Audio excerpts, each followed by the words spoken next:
I'm not your favorite Scrum Master yet. Don't worry about it. Today's discussion is for us to talk about why you are not getting a call back. Because a friend of mine has gotten her job within the 90 days. 90 days. I got this care package, edible arrangements came to my door today. I am so grateful, so happy.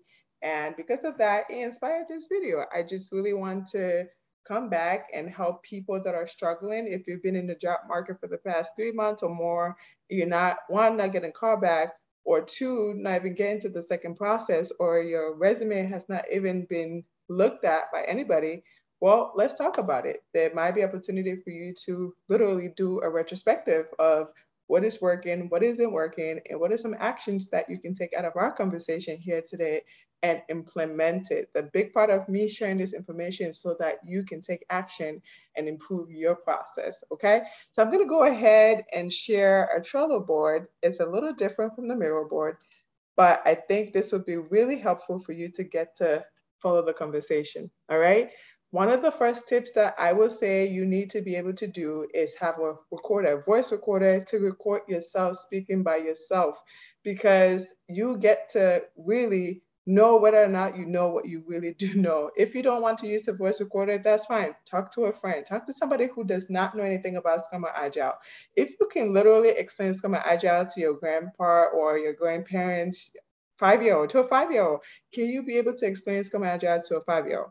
If not, let's go ahead and go back to the drawing board and understand that. I think those are the basic things that you need to understand in order for you to cross over into this space, okay?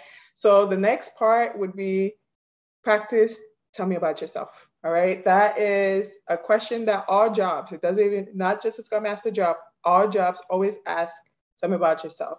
There's some basic things that you should include in tell me about yourself. I'll just name a couple, right?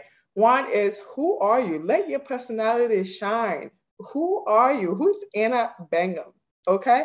How did you get here? Why? Why are you looking for a Scrum Master job? Why this company? Why this particular company? What interests you about this company?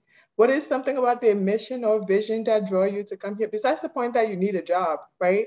What are other factors that contributed to you being here today? What are some challenges that you faced in your current job, or if you've been a Scrum Master before, what are some challenges that you can talk through, and it can show that you have overcame that and had made you to a better Scrum Master that you are today. All right. So those are some basic things that I think you should include in your tell me about yourself, right? This is just recommendation. You don't have to take it. But go ahead and try and see how you can help in um, streamlining that about me so that it can tell a better story about you and who you are, where you started, and challenges you faced and wins that you've had too. Okay. The next thing is, do you have a study guide? Do you have a study guide? I cannot stress this enough, because um, there are things that you naturally understand, it's given. And there are other things that you may not understand. Those are things that you want to focus your energy on. For instance, when I was going through this process, I realized that maybe the Scrum events, I was making confusions or having confusions between retrospective and review. So one of the things that I did was I used to spend a day just to focus about retrospective, another day to focus about sprint review, right?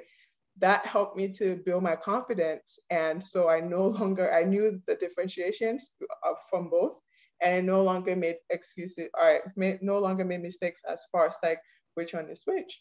It helped me to be able to build my confidence and know exactly what I'm talking about when I'm speaking, and helped me to relate that to my transferable skills that I had from my previous employer, right?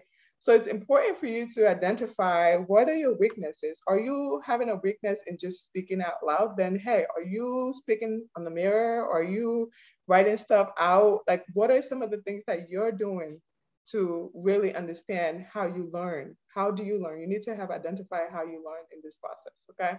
So go ahead and create sticky notes. Do what you need to know to really get this knowledge embedded in your mind, okay?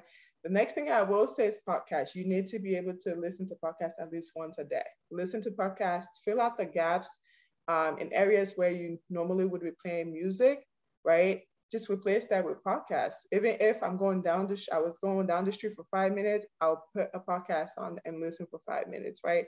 That needs to be embedded in your day to day. It makes it so you can, one, hear what other people are going through, and start to think about how you can take those situations and be able to speak to it from your perspective and also from your personal background. Can you relate to those experiences that other people are sharing about, right? So that's the big part of it, right? You need to identify from what they have shared in the space, how can I be able to relate to it with my current situation or my past experiences, right? Like how can you compare and contrast that and make it your own? The next thing I will say is being engaged in the Scrum community. Especially now, since COVID happened, saying that you're not connected to a Scrum community is almost like doing yourself a disservice, right? I think your network is your net worth. I've gotten most of my jobs through my network. I can count how many times I've put out application to apply for a company. I have built enough genuine relationship with people that if I was to be out of job today, I would just, reach out to my network, and I wouldn't have a problem getting a referral. So I want you to be able to get into that space, but you need to first build those genuine relationships. Not everything is transactional, where I'm only coming to you today because I need something. You don't have to reach out to people just because you need something, especially when you reach out to people on LinkedIn. You got to be intentional with the relationship that you're creating. Attend Clubhouse. I have Clubhouse every single Sundays and Mondays from 6:30 to 7:30 p.m. Join the club. It's Scrum Master Champions on Clubhouse. Like, what is your reason for not joining the community right now? I'm not sure. LinkedIn. Your LinkedIn has to really reflect what's on your resume.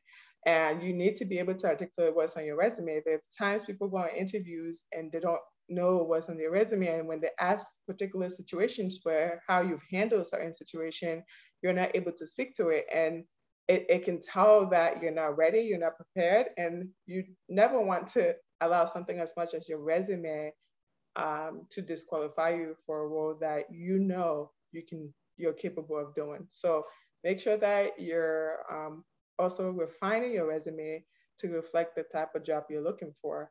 I think you also need to spend some time in the individual websites or companies' website so that you can understand what their missions are and understand the description and look at your resume. How does my resume fit into what they're asking, right?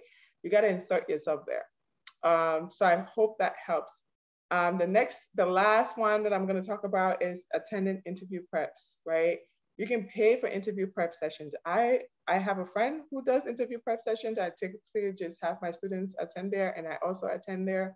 The interview prep sessions, you can attend interview prep sessions, right? But you also got to make sure that you're practicing, not just utilizing the interview prep sessions as your single source of truth, right? You need to be able to practice with people that are not familiar with this, by yourself. Speak to yourself. Get comfortable with being uncomfortable, because at the interview you're gonna be uncomfortable. So why don't you practice now? So it will cut down the amount of tension that you're gonna have on the first interview or third interview that you have. Okay, so those are some of the things that I wanted to share with you. I hope this was helpful. My goal here, as always, is to share the information so you can make decisions for it. Some of the key things that you can start doing is reflecting on your process, and see what's working, what's not working, and what are some of the tips that you can take from me sharing as to why you're not getting a Scrum job. Because I want you to be able to send me a care package once you receive your job, because I know you can. You have done this before to some capacity, and you're capable of doing this. And I want to see you win. I want us to win. That's really why I'm sharing this information. So I appreciate you. Thank you, and hope to hear the good news. Bye.